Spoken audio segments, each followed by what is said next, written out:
रामप्रहरी.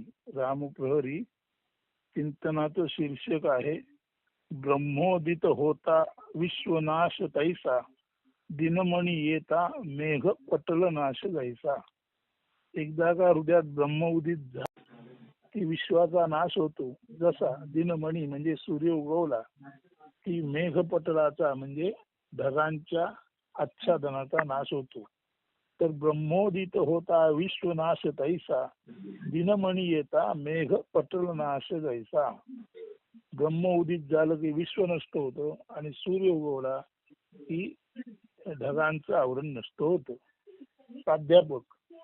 खरे तर आजपर्यंत तुम्ही व मी म्हणजे आपल्या संवादातील तुम्ही म्हणजे तो व मी म्हणजे प्राध्यापक. प्राध्यापक विचारतायत, खरे तर आजपर्यंत तुम्ही व मी यांच्यात विविध प्रश्नोत्तर रूपी संवादातून ज्ञानाची अनेकानेक मनोहर कारंजी निर्माण झाली आणि त्या प्रत्येक कारंज्यातून ज्ञानामृत रूपी अमृत जलाची निर्मिती झाली, जी मी व तुमच्या चिंतनामध्ये सहभागी असलेल्या श्रोत्यांना निश्चितच जीवनात पुढे पुढे प्रगती पथावर नेणारी अमृत जल वाहिनी म्हणजे अमृत रूपी पाणी वाहून नेणार मार्गिका किंवा चाकोरी अशा अर्थाने जी पुढे पुढे प्रगतीपथावर नेणारी, सर्वांनाच प्रगतीपथावर नेणारी अमृत जल वाहिनी, अर्थात आपणा सर्वांना एका मरावे परी कीर्ती रूपे उरावे या पद्धतीने सहज व्हावे उन्नत स्थितीकडे नेणारी संजीवन विद्याच ठरली आहे.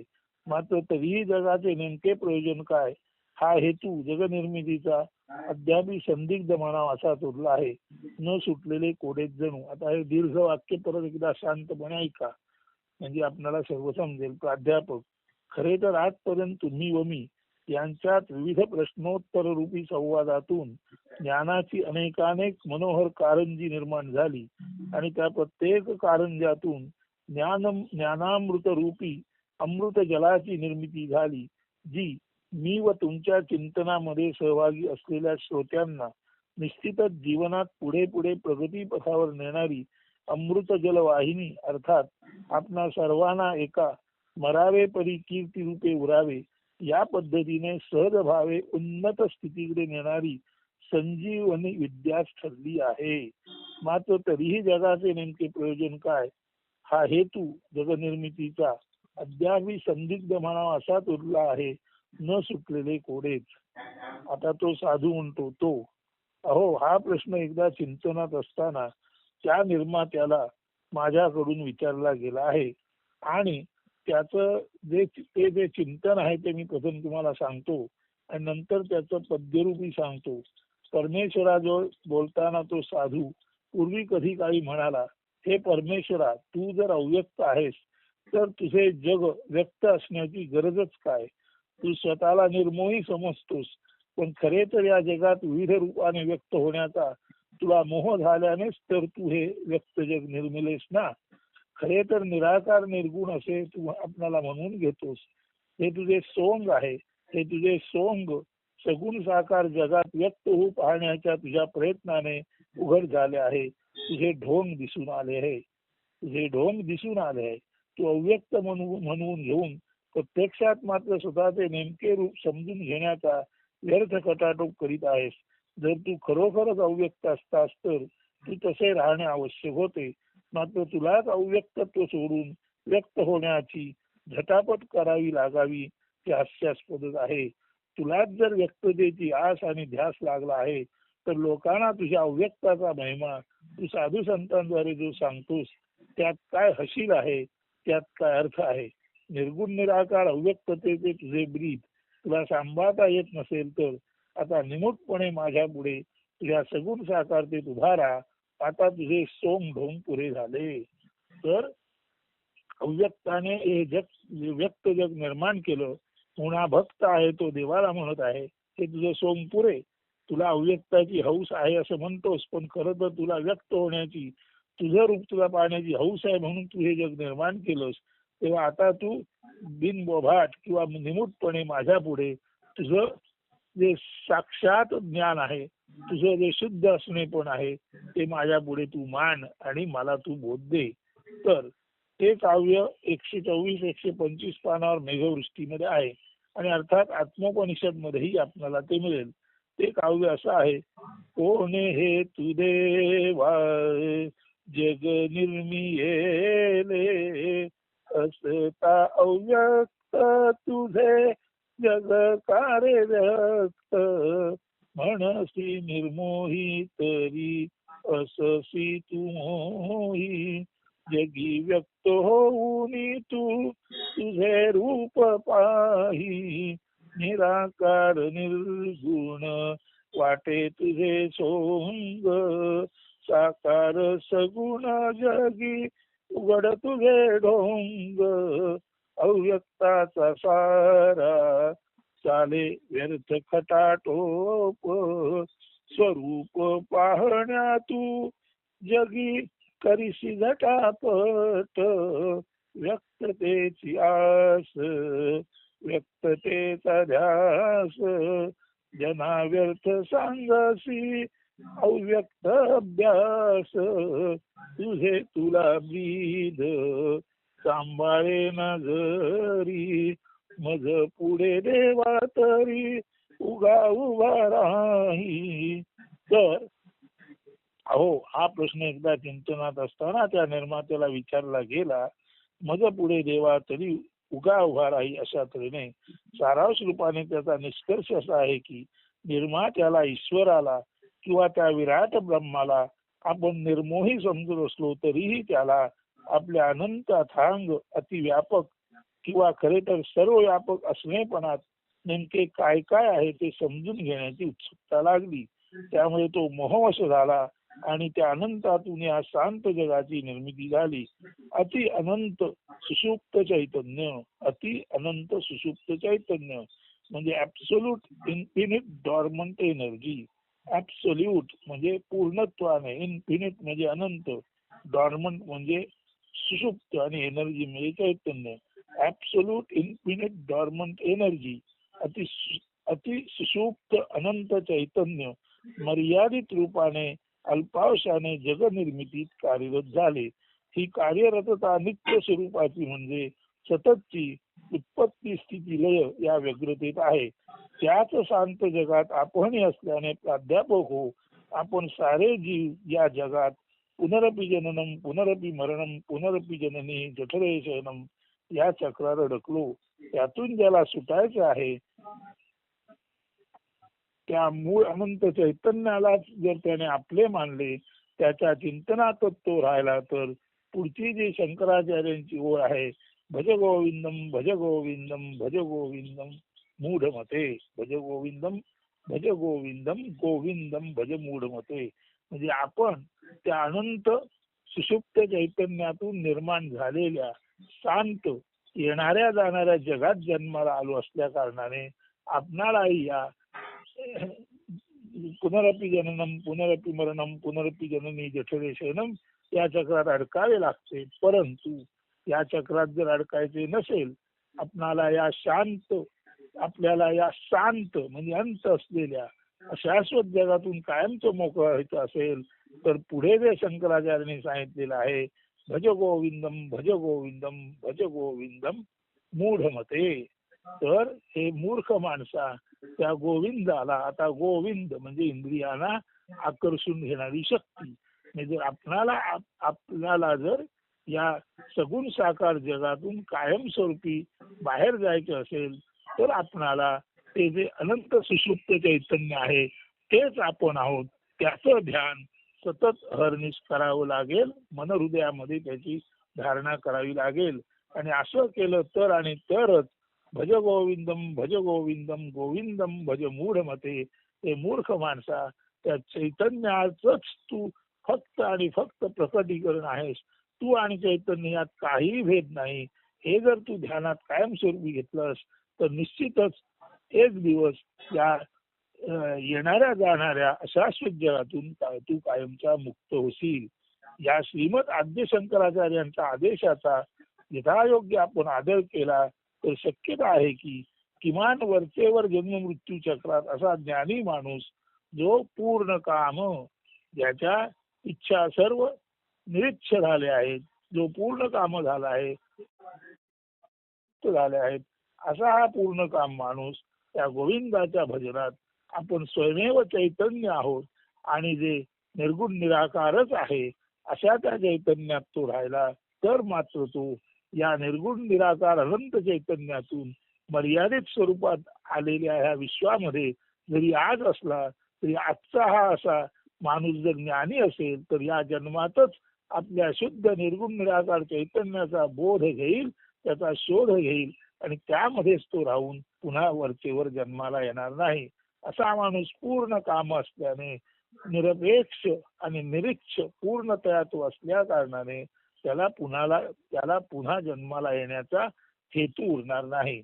या विश्वनिर्मितीच्या पाठी एकोम तर आता हे जे झालं की आपलं रूप पाहण्यासाठी अनंत ब्रह्म जन्माला आलं, याच्या पाठी काय आहे तर या विश्वनिर्मितीच्या पाठी एकोहम बहुश्याम प्रजाएय असा ब्रह्माचा यादृच्छिक संकल्प किंवा रॅन्डम पर्पज आहे.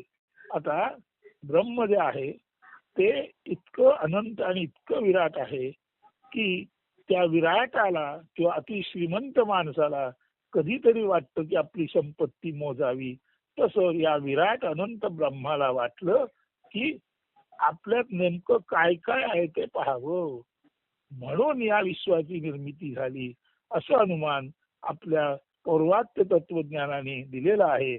आणि त्यातूनच त्याने म्हटलेलं आहे एक ओहम बहुश्याम प्रजाएय, म्हणजे ब्रह्म म्हणतं मी एक आहे आणि माझं एकत्व न सोडता माझ्यात नेमकं काय काय आहे ते पाहण्यासाठी मी बहुविध झालो आहे. एकत्व न सोडता बहुविध होणं हा जो संकल्प आहे एकोहम बहुश्याम प्रजाएय, हा संकल्प खरा तर ब्रह्मावरती माणसाने लादलेला आरोप आहे.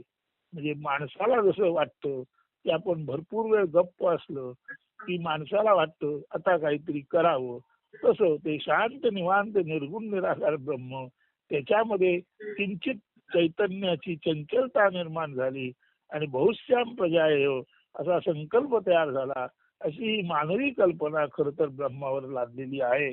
तर विश्वनिर्मितीच्या पाठी एकोम बहुश्याम प्रजाएय असा ब्रह्माचा यादृच्छिक संकल्प म्हणजे रॅन्डम पर्पज आहे, जो त्याच्या नकळत त्याच्या अंतरंगात तरंग रूपी उमटला. आता ब्रह्माला माहीत नसतानाच, म्हणजे एखाद वेळा तुम्ही बघा शांत निवांत बसलेले असता आणि अचानक तुम्ही उठता आणि काहीतरी काम करता.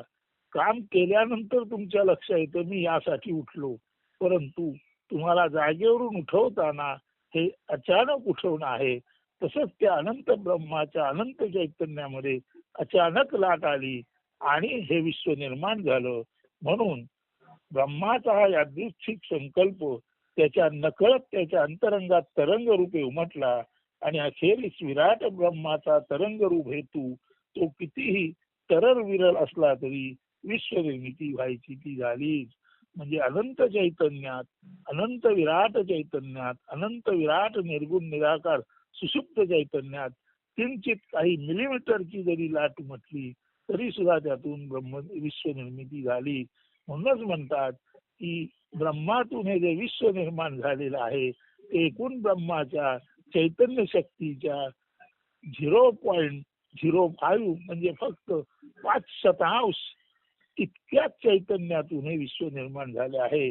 म्हणून एकोम बहुश्याम असा तरल विरल रूपे उमटलेला ब्रह्म चैतन्यातील हेतू तो रॅन्डम आहे, तो यादृच्छिक आहे, त्याच्या नकळत तो उमटलेला हेतू आहे. ती काही मिलीमीटरची जरी लाट असली तरी त्या ब्रह्माच्या मिलीमीटर लाटेमधून हे आपणाला अदरवाईज दिसणारं पंचखंडात्मक विश्व निर्माण झालेलं आहे हे पाहता येईल. म्हणून अनंतातील सुप्त गुप्त तरल विरल हेतू सुद्धा, त्याच्या नकळत उमटलेला हेतू सुद्धा कशी विश्व निर्मिती करतो हे या एकोम बहुश्याम प्रजाएय या तर्काने अनुमानाने मांडलं गेलं आहे. याच विश्व निर्मितीच्या तत्वाला पाश्चात्य लोकांनी बिग बँग थेअरी म्हटलेलं आहे. मग एकोम बहुश्याम असो किंवा बिग बँग थेअरी असो, प्रत्यक्षात हे अनुमान धर्माने माणसाने विश्व निर्मितीबाबत सांगितलेलं ज्ञान आहे. या खरं पाहता या विश्व निर्मितीत द्रव्य म्हणजे मॅटर आणि चैतन्य म्हणजे एनर्जी यामध्ये जे परस्पराकर्षण आहे त्यातून जीव जगत ईश्वर यांचे चक्र अव्याहत सुरू राहिले. मॅटर म्हणजे द्रव्य, एनर्जी म्हणजे चैतन्य, द्रव्य आणि चैतन्य म्हणजे जड आणि चेतन याच्यातील जे परस्पराकर्षण आहे त्यातूनच या विश्वामध्ये जीव निर्माण झाले, जीवांचं जगत निर्माण झालं, त्यात माणूस आहे, निसर्ग निर्माण झाला आणि जीव जगत निसर्ग आणि त्याला नियंत्रण करणारी ईशन म्हणजे नियामक शक्ती सुद्धा त्या मॅटर आणि एनर्जी यांच्या परस्पर आकर्षणातून निर्माण झाली आहे. तर हे परस्पराकर्षण चक्र अव्याहत सुरू राहिले. आकर्षण संपणे म्हणजे जगण्याबाबत विरक्ती येणे आणि परिणामतः पूर्ण कामप्राप्ती झाल्याने पुन्हा जन्मण्याचे प्रयोजन संपणे. म्हणून मॅटर एनर्जी यांचं परस्पराकर्षणातूनच हे जग निर्माण झालं आणि जोपर्यंत हे आकर्षण आहे तोपर्यंत जीव जगत निर्मिती कायमस्वरूपी आहे. नव्हे त्या अनंत चैतन्याच्या सुषुप्त असण्यापासूनच थोड्याफार प्रमाणात का होईना हे जग निर्माण झालेलं आहे आणि या जगामध्ये मॅटर एनर्जी यांचा हा खेळ चालू आहे. त्या खेळातून जो स्वतःला वेगळा चैतन्य म्हणून पाहू शकतो त्याच्या पुरते पुनर्जन्माचे काम तो टाळू शकतो आणि पूर्ण कामप्राप्ती झाल्याने त्याला पुन्हा जन्मण्याचे प्रयोजन संपते.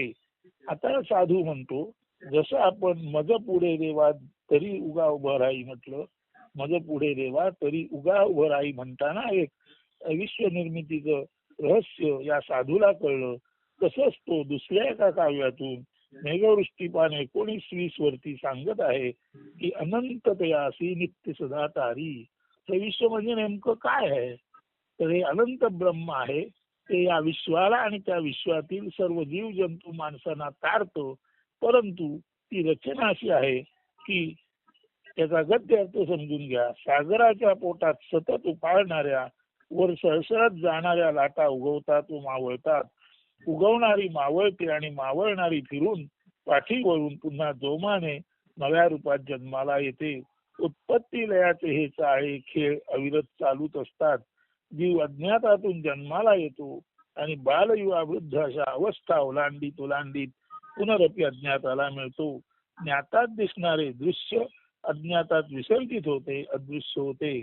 खरे तर असे जगणे मरणे जन्मणे मावळणे चालू असते.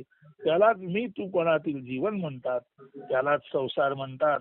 असा हा द्वैतातील संसार आसार आहे. जे जे ज्ञात आहे ते अज्ञातात विसर्जित होणार हे निश्चित. ज्ञात हे त्याचा शेवटच अंतच सुचवते. मात्र अज्ञात नावाप्रमाणे जाणण्यास अशक्य आहे. द्वैतात संसारात मी तूपणाचे भुजंग फुटकारत असतात.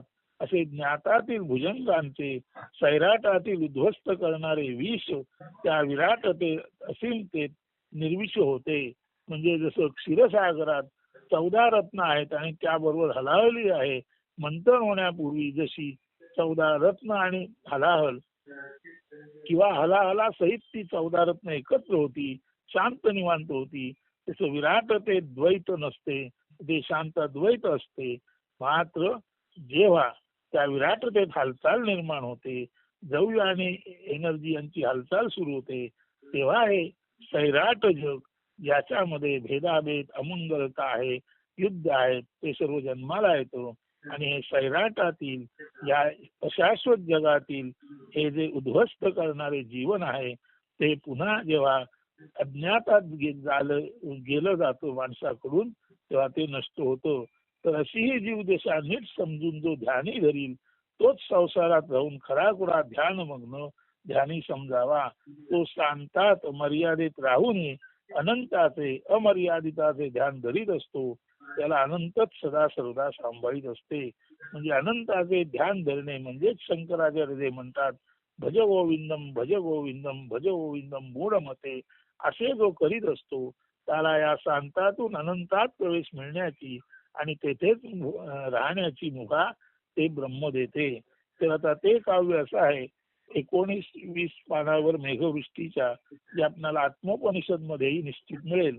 तर ते काव्य असं आहे लाटांवरती लाटा वर उफाळती एक उगवती एक मावळती सागराचे पोटी खेळ सदा चाले, उत्पत्ती लयाचे अविरत चाळे, अज्ञाताचे पोटी जीव जन्मा येती, बालयुवा वृद्ध जगती खेळती, खेळता खेळता ज्ञाता मिळती, ज्ञाताचे ते दृश्य अज्ञाती अदृश्य, द्वैत हे असार नाव संसार, ज्ञात हे शांत परी अज्ञात अनंत, ज्ञात सैराट परी अज्ञात विराट, सैराटीचे विष विराटी निर्विष, ऐशी जीवदशा ध्यानी जया राही, संसारी तोची ध्यानी सदा राही, ध्यान अनंताचे सदा नित्य धरी, अनंत ते आसी नित्य सदा तारी. म्हणजे लाटा पाठोपाठ एक लाट येते, एक मावळते, एक उगवते, एक मावळते. हा जसा सागराचे पोटी नित्य खेळ चालला आहे, तसे ब्रह्माचे पोटी त्याच्या अत्यंत अल्पावशाने त्याच्या अत्यंत अल्पावशाच्या चैतन्यामध्ये हा जसा खेळ एक उगवती एक मावळती असा सागरामध्ये उगवत्या मावळत्या लाटेचा खेळ चालला आहे, तशा त्या अनंत सुषुप्त चैतन्य सागर ब्रह्मामध्ये सुद्धा अत्यंत सूक्ष्म हालचालीद्वारे हे विश्व निर्माण झाले आहे. आणि या विश्वामध्ये सुद्धा उगवती लाट वर जाते, परत ती पाठी येते, मावळते, आणि असा हा उफाळणारी लाट आणि मावळणारी लाट भरती ओढतीचा असेल जसा नित्य निरंतर चालू असतो, तसाच ब्रह्माच्या पोटी विश्वनिर्मितीचा हा खेळ नित्य चालू असतो. अज्ञातातून जीव जन्माला येतात, म्हणजे त्या अनंत ब्रह्मातून सगुण साकार विश्वात जीव जन्माला येतात. ते बालक युवा वृद्ध या पद्धतीने जगामध्ये नांदतात आणि शेवटी खेळता खेळता ते पुन्हा त्या विराट ब्रह्माला जाऊन मिळतात. ज्ञातातील संसार अज्ञातात अदृश्य होतो. म्हणून द्वैत हे असार आहे, त्यात काही इच्छा धरावी असं नाही. म्हणून द्वैत हे असार आहे, आणि असा हा असार संसार हा योग्य नाही हे समजून ज्ञात जे आहे हा संसार आहे तो ज्ञात आहे, तो मर्यादित आहे, आणि तो जिथून आला त्या ज्ञात अनंत आहे. म्हणून ज्ञात सैराट आहे. ज्ञातामध्ये भेदाभेद विषमता भुजंगांचे फुटकार असतात, तसं एक तऱ्हेचं विषम आणि विषमय वातावरण आहे. परंतु अनंतामध्ये मात्र अमृत आणि अतिविष सुद्धा शांत निवांत आहे. म्हणून संसार हे विष आहे, ज्ञात हा संसार आहे, आणि या ज्ञाताचे विष अज्ञातात गेल्यानंतर त्या अनंत ब्रह्मामध्ये जसं क्षीरसागरामध्ये अनेक रत्ने आणि हलाल शांत निवांतपण असतं, तसं अज्ञातामध्ये विष असो अमृत असो ते एकत्वाने ब्रह्म म्हणून राहतं. हे एकदा एखाद्या ज्ञानी माणसाच्या ध्यानात आलं की जीवदशा जर लक्षात आली तर असा ध्यानी माणूस संसारामध्ये सतत आपण शुद्ध चैतन्य असल्याचं ध्यान बाळगतो, आणि ते ध्यान मन हृदयामध्ये आणि बुद्धीमध्ये दृढतेने धारण करतो. नित्य निरंतर तेथेच तो राहतो, आणि असं जो अनंताचं ध्यान करतो त्याला अनंत ब्रह्म सदोदित चालतो असं इथं म्हटलेलं आहे. म्हणजेच पुन्हा एकदा पुनरपि जननम पुनरपि मरणम पुनरपि जननी जठरे शयनम हे ज्याला कळलं असा माणूस जर भज गोविंदम भज गोविंदम भज गोविंदम मूढ मते, तर हा संसार टाकाऊ आहे हे जर एखाद्या मूर्ख माणसाला कळलं आणि त्याने सतत गोविंद गोविंद गोविंद म्हणजे आपल्या शुद्ध चैतन्य रूपाचे ध्यान धरलं, तर ते ध्यानच ते ब्रह्माचं ध्यानच त्याला या जगातून बाहेर जाऊन अनंतामध्ये विसर्जित व्हायला मदत करील, आणि तेथे त्याला ब्रह्मरूप व्हायला मदत करील. तर सध्या तरी या दोन प्रकारच्या चिंतनातून तुमच्या प्रश्नाला उत्तर मिळू शकेल. अर्थात ते तुमचेच काय प्रत्यक्ष उत्तर देणाऱ्यालाही म्हणजे संवादातील आपला जो तो आहे साधू आहे, अर्थात ते तुमचेच काय प्रत्यक्ष उत्तर देणाऱ्यालाही म्हणजे मला म्हणजे संवादातील साधूला त्या उत्तरामुळे पूर्ण समाधान झालेले नाही. कारण शेवटी अज्ञात हे अज्ञातच असते. ते पूर्णत्वाने ज्ञात होणे कधीच कुणालाही आजपर्यंतही शक्य झालेले नाही. मूळ ब्रह्म विराट अनंत आहे.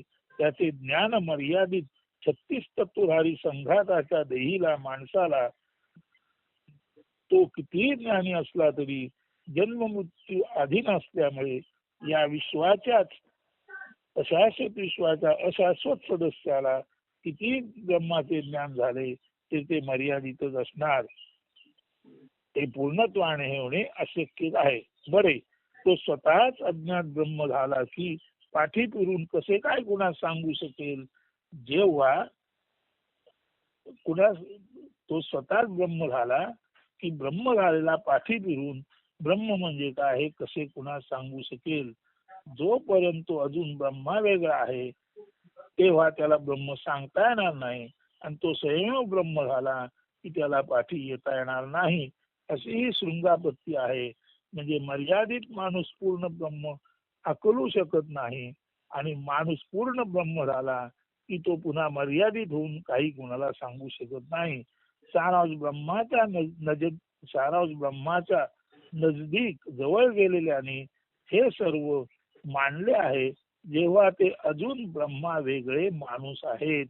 एकदा का बिंदूचा सिंधू काजव्याचा सूर्य झाला की, किंवा ज्ञानेश्वरांच्या तुकोबांच्या भाषेत उजेडी राहिले उजेड होऊनी, किंवा आनंदाचे डोही आनंद तरंग आनंदाचे अंग आनंदाची असं झाल्यावर पुढे मौने वाचाची मौनावली, की पुढे असं मौन येतं की बोलणं शक्य नाही. अनंत झाला तो मौनात गेला, मौन झाला, वाचा गेली आणि बोलणं थांबलं. म्हणून एकदा का उजेडी राहिले उजेड होणी, किंवा आनंदाचे डोही आनंद तरंग आनंदाचे अंग आनंदाचे असे झाल्यावर पुढे मौने वाचाची मौनावली, मौनामुळे वाचाच आता बंद झाली. अशा मुलावस्थेत फक्त ब्रह्मस्पंदते ब्रह्मांतरी या स्थितीत केवळ तेज चैतन्याचे निर्विषय वस्तुविषय रहित अभिसरण असू शकते. म्हणून एकदा का तो माणूस ब्रह्म झाला की तो शुद्ध चैतन्यात गेला की ते चैतन्य निर्विषय वस्तुविषय रहित, की ते चैतन्य विषय वस्तू रहित असे असते, आणि ते नुसतं चैतन्याचं अभिसरण म्हणूनच चालू शकते. आले का लक्षात. अर्थात हेही अजून जो ब्रह्मरूप झाला नाही त्याचे अनुमानित चिंतनच आहे. प्रत्यक्ष ब्रह्म झाल्यावर काय होईल ते सांगणे जिवंत माणसाला, म्हणजे जन्माला आलेल्या कुठल्याही माणसाला पूर्णत्वाने सांगणे अजिबात शक्य नाही. फक्त चैतन्याचं तो ध्यान धरत असता असता असता असता चिंतनामध्ये तो ब्रह्माच्या जेव्हा नजदीक जातो तेव्हा मात्र उजेडी राहिले उजेडे होणे, आनंदाचे रोही आनंद तरंग आनंदाचे अंग आनंदाचे असे संत महंत आपल्या ब्रह्मानुभूतीचे वर्णन करू शकतात. प्राध्यापक आले का लक्षात. आता प्राध्यापक आहेत ते दीर्घ प्रदीर्घ काळ त्या चिंतनामध्ये राहिले आणि जणू काही ब्रह्मरूप झाले. आणि आले का लक्षात या प्रश्नाला जवळजवळ 5-10 मिनिटं शांत राहिल्यावर ते समाधीतून बाहेर आल्यासारखे थोड्या वेळ म्हणतात हो हो. दरम्यानच्या काळात काही क्षणासाठी ते स्वतःच ब्रह्मोहम ब्रह्म असल्याची अनुभूती घेत राहिले. जग आणि विश्व ब्रह्मोदित भावात तसे नष्ट झाले जसे यथा दिनमणी आकाशी अभ्रपटलतेने माले. हे स्वतः प्राध्यापकच ब्रह्म झाले, आणि ते ब्रह्म म्हणून उदित झाल्यामुळे सूर्य येतात जसं आकाशी अभ्रपटल नष्ट होतं तसं काहीच झालं. म्हणूनच आजच्या या चिंतनाचे शीर्षक आहे ब्रह्मोदित होता विश्वनाश तैसा दिनमणी येता मेघ पटल नाश जैसा. तर विश्वाच्या निर्मितीबद्दल एकॉम बहुश्याम का बिग बँग थेरी ही जी आहे ती आपण मज पुढे देवा तरी उगा उभा राही, आणि अनंत तयाशी नित्य सदा तारी.